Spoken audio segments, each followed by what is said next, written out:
essere protagonisti della tappa di cronometro Conegliano Valdobbiadene per il nostro territorio è una grandissima opportunità. Avremo a disposizione un collegamento con più di 198 nazioni e potremo far ammirare a tutti le nostre meravigliose colline, il nostro paesaggio, la nostra arte, la nostra cultura, per cui veramente un grazie a RCS, un grazie all'organizzazione del Giro d'Italia e invito tutti ad essere presenti alla tappa perché sarà un evento eccezionale.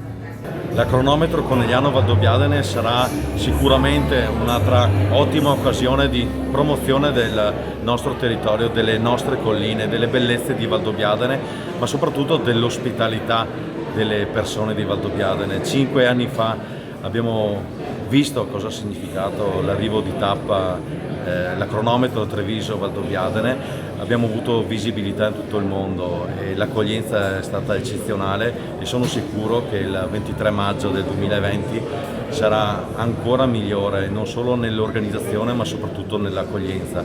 Mostreremo al mondo le colline patrimonio dell'umanità tra Conegliano e Valdobbiadene.